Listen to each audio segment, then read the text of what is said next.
21-р бүлэг. Исаак дөрөв. Эзэн хэлсэн ёсоор Сарагийн дайлчилж, мөн эзэн айлсан ёсоор Сарагийн төлөө үйлджээ.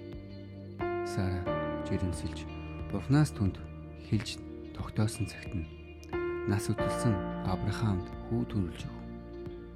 Авраам өөрт нь төрсөн хүүдээ буюу Сарагийн төрүүлж өгсөн хүүд Исаак гэдэг нэр өгөв. Авраам хүү Исаака 8 хоногтойд нь Бурхны тушааснаар холзолжээ. Хүү Исаакад хүрэхэд Авраам 100 настай байлаа. Сара Бурхан надад инээмсэглэл авчирлаа. Сонсогч хэн бүхэн надтай хамт инех болно гэв. Сара хүүдээ хөхүүлнэ гэж Авраамд хэлэх хэн байлаа та?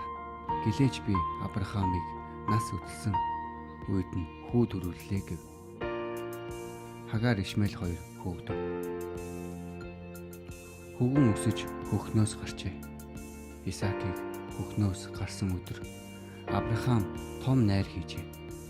Египт бүсгүй Хагарын Авраам төрүүлсэн хүн Исаакийг доогтлож байгааг Сара хараад Авраамд энэ зарц бүсгүйг хүүтэн зайлвал.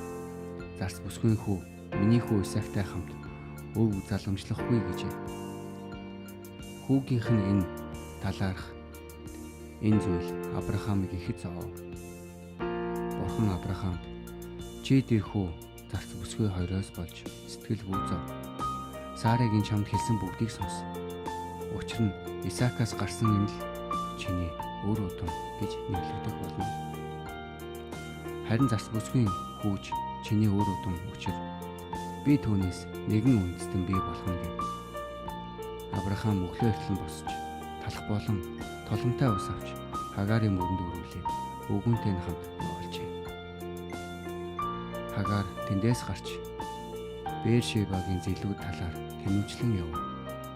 Толомтой усанд дуусч Хагар хүүгээ нэгэн бутны доор тавьж орхиод би хүүгийнхээ өхрийг харж байж чадахгүй гэд харавсан сүмний тусгалын газар очиж хүүгийнхээ эсрэг харж суугаад дуугаа өндөрсөн байлаа. Хүүгүний уйлахыг Бурхан сонсоод Бурхны тэнгэрлэгч Тэнгэрээс Хагарыг дуудаж Хагаараа юу болсон бэ? Бүү ээ. Учир нь Бурхан тэнд байгаа хүүгүний дууг сонсчээ. Бос хүүгүнийг босгож гар дээрээ ав. Учир нь би түүнийг агуу үндэстэн болгоно гэв. Бурхан Хагарын нүдийг нээсэнд тэрээр усны ундраг олж хараад очиж тулмаа усаар дүүргэн хүүгүндээ болглоо. Бурхан тэр хүүгүнтэй хамт байсан бөгөөд тэрээр өсөж том болжээ.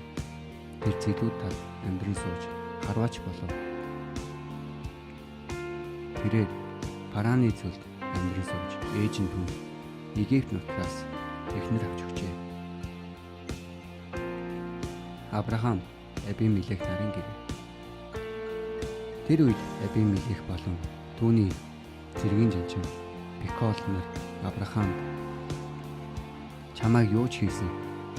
Бурхан чамтай хамт байна. Чи надад болон миний хүү, миний ачид хуурамч үйл хийхгүй гэдгээ энд надад одоо Бурханаар тангарлаа. Миний чамд сайнаар үйлдсэн шиг чи бас надад болон өөрийнхөө төр суугаа энэ газар нутагтаа үйлдэх түн гэсэнд би тангарлая гэж Авраам хэлэв. Абимелехийн зарцан Авраамын удгийг улаан авсан хэргийн талаар Авраам Абимелехийг зэмлсэн Абимелех. Үүнийг хэн хийснийг би мэдэхгүй. Чи ч бас надад хэлээгүй. Би энэ тухай сонсоогүй. Өнөөдөр л сонсож байна гэв. Авраам богмол үхэр авч Абимелехт өгөөд тэр хоёр гэрээ байгуулжээ. Авраам 7 охин хургийг сүргээс нь таслан тавихад Абимелех Авраамд сүргээсээ таслан тавьсан энэ 7 охин хураг ямар учиртай вэ гэсэн. Авраам намайг энэ худгийг угсны минь гэрч болох энэ 7 охин хургийг та гараас минь авах учиртай гэв. Тэр хоёр тэнд бие биендээ тангараг тавьсан учраас тэр газрыг Бершиба гэж нэрлэх болжээ. Тэгээд тэд Бершибад гэрээ байгуулад Абимелех, түүний цэргийн жанжин Пикол хоёр хөдөлж Филистчүүдийн нутагтаа буцжээ.